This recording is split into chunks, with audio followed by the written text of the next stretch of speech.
श्री शिवाय नमस्तुभ्यम। भगवान शिव बताते हैं असली दुख क्या है। भगवान शंकर की बड़ी ही अद्भुत कहानी। एक बार भगवान शिव पृथ्वी लोक पर भ्रमण करने के लिए गए तो उन्होंने एक युवक को देखा। वह युवक ईश्वर को दोष देता जा रहा था।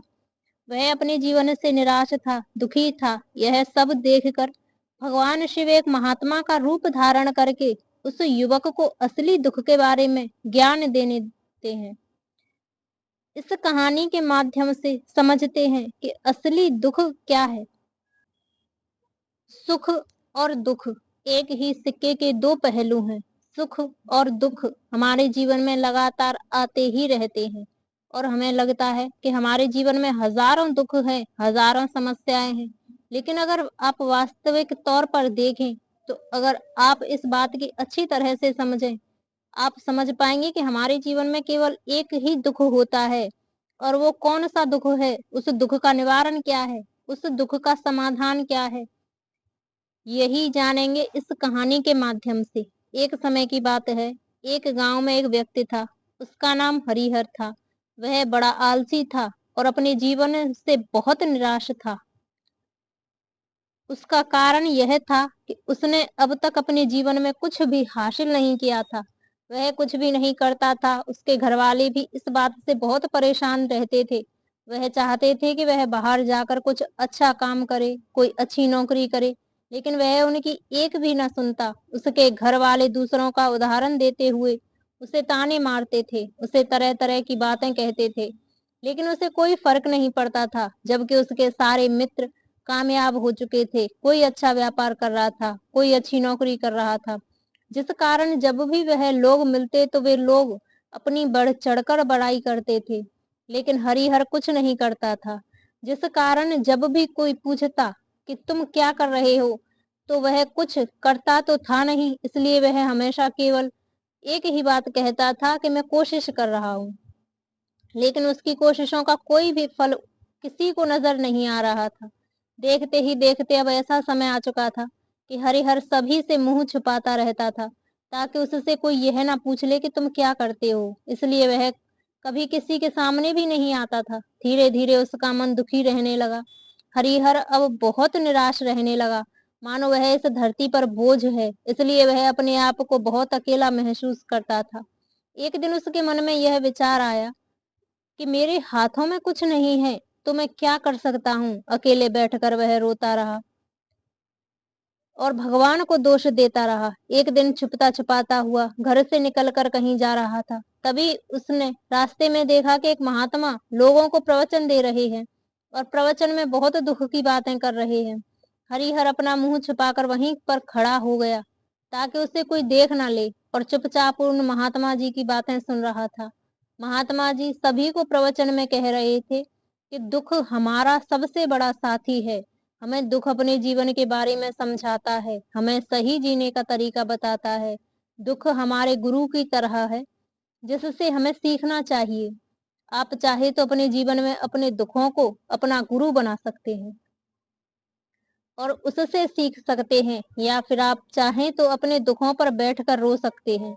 लेकिन इससे आपको कोई लाभ नहीं मिलेगा, बल्कि आप दिन प्रतिदिन और कमजोर होते जाएंगे, निराश होते जाएंगे। हरिहर छुप छुप कर उन महात्मा जी की बातें सुन रहा था। जैसे ही उपदेश खत्म हुआ, हरिहर उन महात्मा जी के पास पहुंचा और कहने लगा, हे महात्मा जी, अभी आप कुछ देर पहले दुख को गुरु बता रहे थे। आप कह रहे थे कि दुखों से हमें सीखना चाहिए, हमें उन्हें अपना गुरु बनाना चाहिए। लेकिन मैं भी तो अपने दुखों से परेशान हूँ, अपने जीवन से परेशान हूँ। मैंने अब तक जो दुख झेले हैं, मुझे तो कभी ऐसा प्रतीत नहीं हुआ कि मेरे दुख मुझे कुछ सिखा रहे हैं, बल्कि मुझे तो हमेशा यही लगता है कि वह मुझे पीड़ा दे रहे हैं, तकलीफ दे रहे हैं। और दुख की पीड़ा बहुत भयंकर होती है। ऐसा लगता है जैसे अब इसके बाद हमारा जीवन समाप्त हो जाएगा, इसके बाद हमें कुछ नहीं मिलने वाला, और यहाँ तक कि हमें मृत्यु भी उसके सामने कम लगने लगती है। जब लोग ताने मारते हैं, जब लोग यह कहते हैं कि तुम क्या कर रहे हो, तो मन में बहुत ठेस पहुंचती है और मैं उनसे कुछ नहीं कह पाता हूँ। हरिहर की बातों को सुनकर महात्मा जी कहते हैं, बेटा, तुम्हें क्या दुख है और तुम दुख के बारे में ऐसी बातें क्यों कर रहे हो? हरिहर ने अपने ऊपर बीती हुई सारी बातें उन महात्मा जी की बता दी और कहने लगे, हे महात्मा, क्या आपके पास मेरे दुख का कोई समाधान है? हरिहर की बातें सुनकर महात्मा जी मुस्कुराए और कहने लगे, बेटा, जब तुम्हारे जीवन में असली दुख आए तो तुम मेरे पास आना, मैं तुम्हारे दुख का समाधान अवश्य बताऊंगा। उन महात्मा जी की बातें सुनकर हरिहर अचरज में पड़ गया। उसे यह समझ नहीं आ रहा था कि क्या उसने अब तक जो दुख झेले हैं वह असली दुख नहीं है। उसने जो अब तक पीड़ा झेली है, लोगों के ताने सहे हैं और जो तकलीफें उठाई हैं, क्या वह असली दुख नहीं है? आगे वह मन ही मन अपने आप से कहता है कि जब मुझे मेरे अपने नहीं समझ पाए तो यह महात्मा जी क्या समझेंगे। इतना सोचकर हरिहर वहां से अपने घर की ओर चला आया।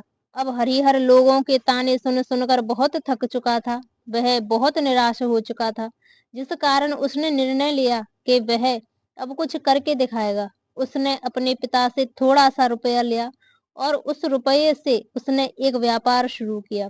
उसके पिता बहुत खुश थे कि कम से कम मेरा बेटा कुछ करने का प्रयास तो कर रहा है, लेकिन उसे व्यापार में कोई सफलता नहीं मिल रही थी, जिस कारण वह बहुत ही हताश हो चुका था।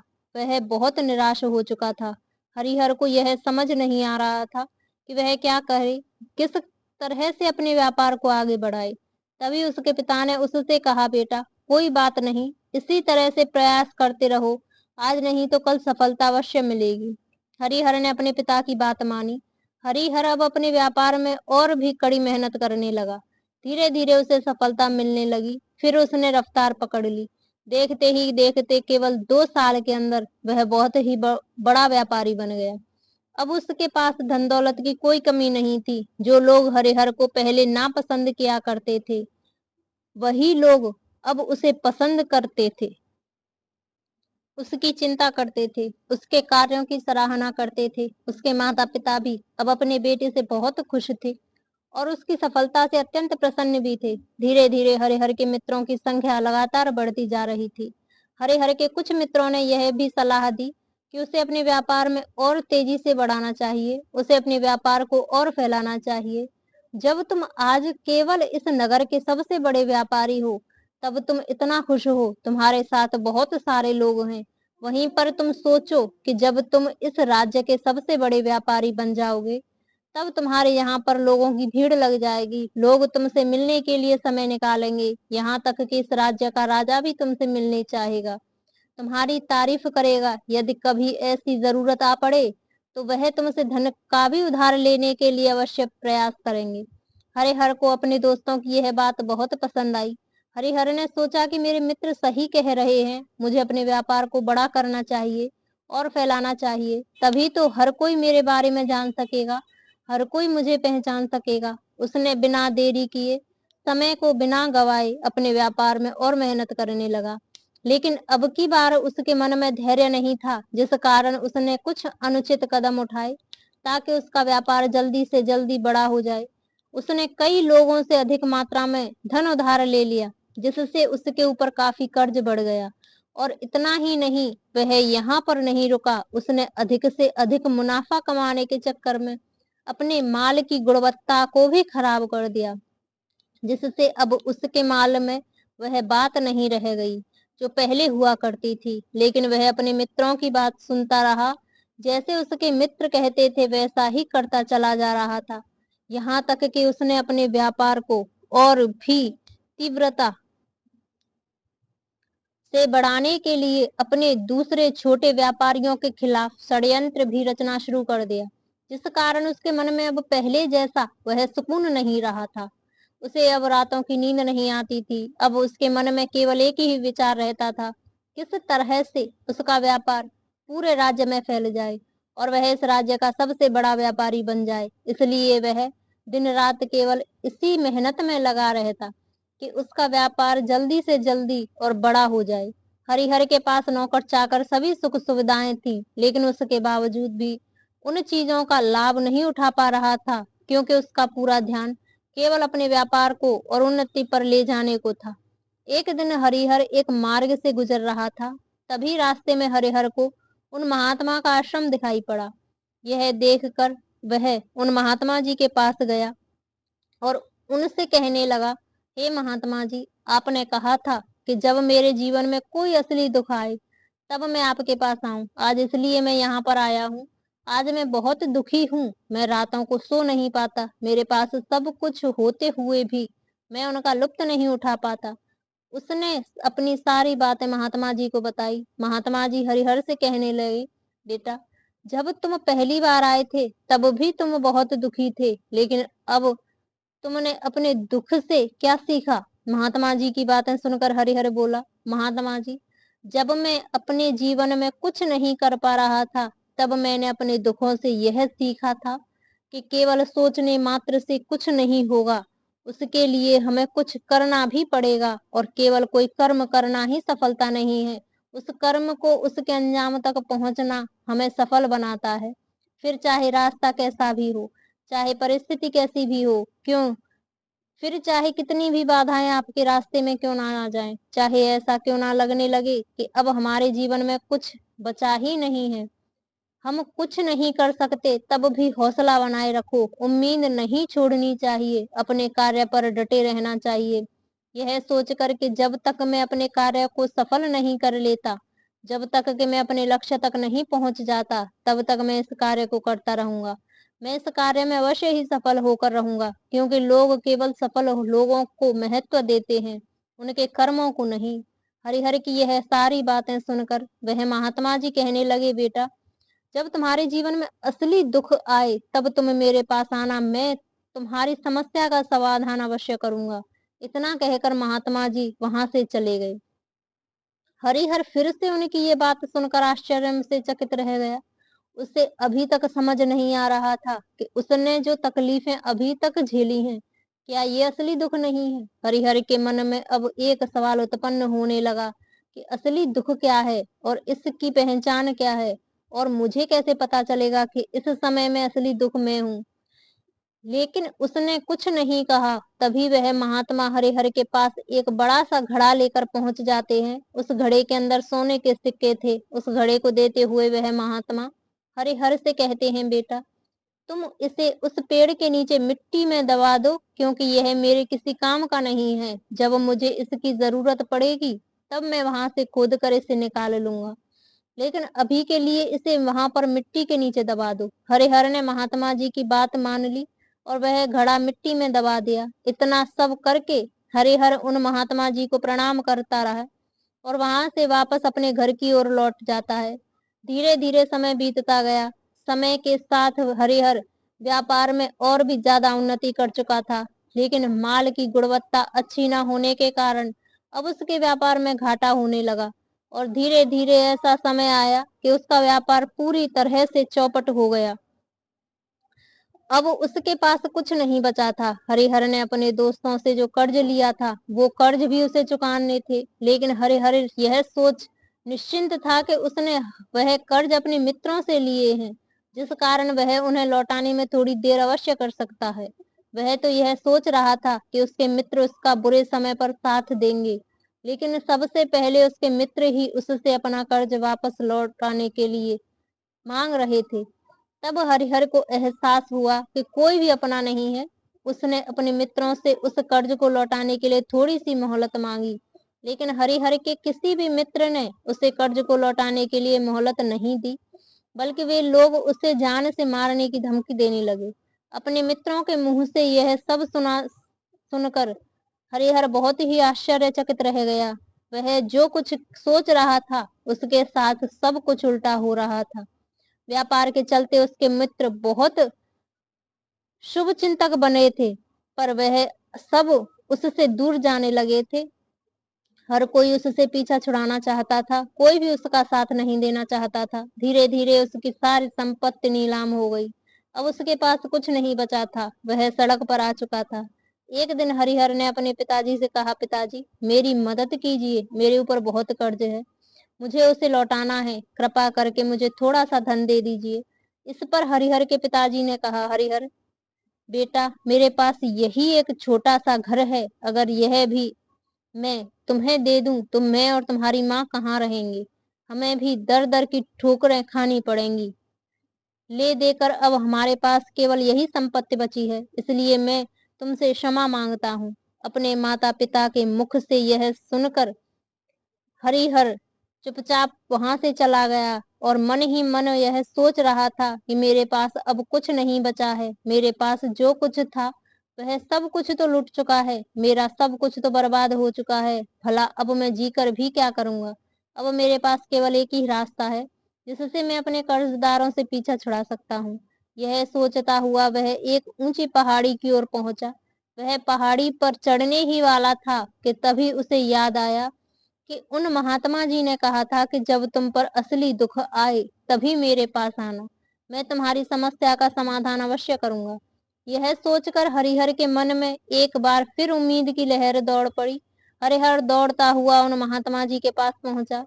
हरिहर ने उन्हें प्रणाम करके अपने ऊपर बीती हुई हर एक बात उन्हें बता दी और कहने लगा, हे महात्मा, आपने कहा था कि जब मेरे ऊपर असली दुख आए तब आप उसका समाधान अवश्य करेंगे। तभी वह महात्मा जी हरिहर की इस बात को सुनकर मुस्कुराने लगे और कहने लगे, बेटा, कहाँ है असली दुख।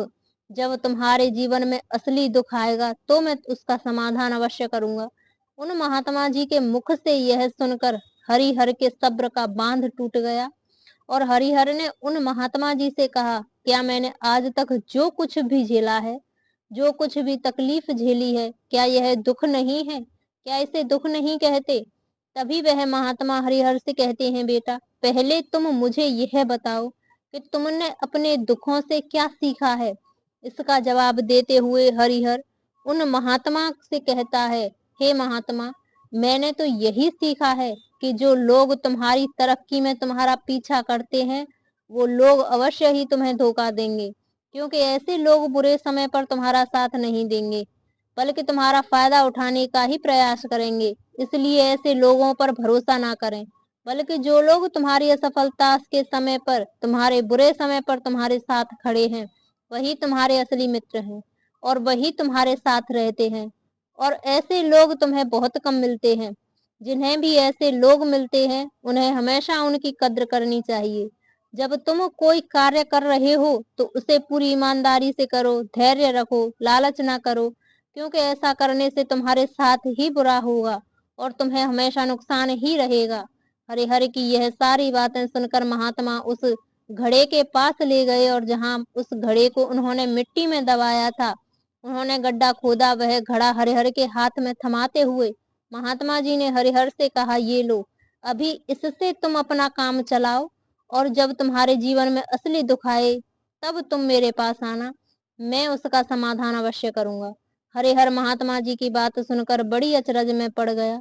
उसे यह समझ नहीं आ रहा था कि आखिर यह असली दुख क्या है, लेकिन उसने अपने हाथों में पकड़े उस घड़े को देखा जिसके अंदर सोने के सिक्के थे। यह देखकर उसे मन ही मन यह लगा कि चलो अब तो थोड़ी सी राहत अवश्य हो जाएगी, मैं अपने मित्रों का वह कर्ज लौटा सकूंगा और एक नया व्यापार भी फिर से आरंभ कर सकूंगा।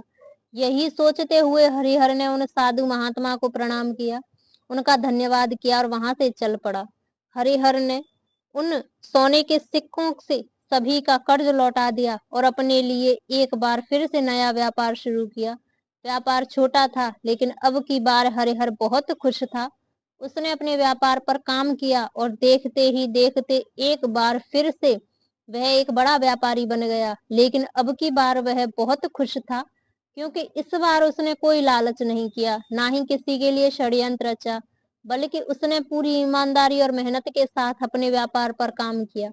लेकिन जैसे जैसे आप धनी होते जाते हैं, जैसे जैसे आप अमीर होते जाते हैं, आपके मन में एक डर और उत्पन्न होने लगता है। वह डर है कि अपनी दौलत को ना खो दें, जिस कारण आप लोग दान पुण्य करना शुरू कर देते हैं, लोगों की मदद करते हैं ताकि आपके जीवन में कभी कोई दुख ना आए। लेकिन यह जीवन सुख और दुख का संगम है, जिस कारण हर किसी को सुख और दुख से होकर गुजरना ही पड़ता है। इसी वजह से एक बार फिर से हरिहर के जीवन में एक और दुख का आगमन हुआ। अब की बार उसके माता और पिता दोनों की मृत्यु हो गई। हरिहर अपने माता पिता से बहुत प्रेम करता था, इसलिए उसके मन की बहुत गहरा आघात पहुंचा जब आखिरी बार वह उन्हें देख रहा था। तो उसके मन में हजारों सवाल उत्पन्न होने लगे। उसने सोचा कि जिस संपत्ति के लिए वह हमेशा लड़ता झगड़ता रहता था, आज उसकी देखभाल करने के लिए भी कोई नहीं था। उसके माता पिता जो भी मेहनत की, जो भी अपने जीवन में इकट्ठा किया, सब यहीं रह गया। लेकिन सब कुछ खत्म हो चुका था। हरिहर का मन अब बहुत बेचैन हो रहा था। उसके मन में हजारों सवाल उत्पन्न हो रहे थे। वह अपने आप को बहुत अकेला महसूस कर रहा था। उसे बहुत खाली समय महसूस हो रहा था। उसने इधर उधर देखा, लेकिन उसे कुछ समझ नहीं आया। तभी उसे उन महात्मा की याद आई। वह तुरंत भागा भागा उन महात्मा के पास पहुंचा। उसे देखते ही उन महात्मा ने हरिहर से पूछा, क्या बात है बेटा, कोई फिर से दुखा पड़ा है क्या? तभी हरिहर ने कहा, नहीं गुरुदेव, अब तो सब ठीक है, लेकिन आज मेरे माता पिता की मृत्यु हो गई है। मैं बहुत अकेला महसूस कर रहा हूँ, मैं बहुत दुखी महसूस कर रहा हूँ। महात्मा जी हरिहर से कहते हैं, बेटा, इसमें दुखी होने वाली क्या बात है? यह तो जीवन है। यहाँ कोई भी रहने नहीं आया, ना ही कोई रहेगा। हम सब एक ना एक दिन मृत्यु को प्राप्त ही हो जाएंगे। और मृत्यु कब आएगी यह किसी को नहीं पता। हो सकता है कि तुम्हारी मृत्यु कल ही हो जाए। मैं तो अभी जवान हूँ और मुझे तो अभी अपनी पूरी उम्र जीना है। मैं तो कुछ करना चाहता हूँ और आप कह रहे हैं कि मैं कभी भी मृत्यु को प्राप्त हो सकता हूँ। मृत्यु कभी किसी की उम्र देखकर नहीं आती और ना किसी को बता कर आती है। सारी बातें सुनकर हरिहर और भी ज्यादा बेचैन हो गया और वह चुपचाप वहां से चला आया। उसके मन में वह खालीपन अभी वैसा ही था। हरिहर अपने आप को बहुत अकेला महसूस कर रहा था। उसके बाद से उसका मन अपने व्यापार में भी नहीं लग रहा था। जब भी वह कोई कार्य करने लगता, उसके मन में बहुत सारे प्रश्न उठने लगते कि वह क्या कर रहा है, क्यों कर रहा है और उसने इस कार्य को क्यों किया है। उसके मन में अब एक और प्रश्न उत्पन्न होने लगा था कि क्या हम यहाँ पर केवल इसलिए आते हैं कि इस जीवन के भोगों को एक दिन मृत्यु को प्राप्त हो जाए? जीवन का असली मतलब क्या है? उसने कई विद्वानों से पूछा, अपनी तरफ से जो मुमकिन हो सकता था खोजबीन की, लेकिन उसे कोई संतोषपूर्ण जवाब नहीं मिल पा रहा था। और जब उसने देखा कोई जवाब नहीं मिला, उसका दुख और भी बढ़ गया, जिस कारण उसके मन की बेचैनी और भी बढ़ चुकी थी। उसे यह समझ नहीं आ रहा था कि वह क्या करे, कहाँ जाए, किससे पूछे। तभी उसे फिर से उन महात्मा की याद आई। हरिहर फिर से उन महात्मा जी के पास पहुंचा। उसने अपने मन की सारी बातें उन महात्मा जी को बताई।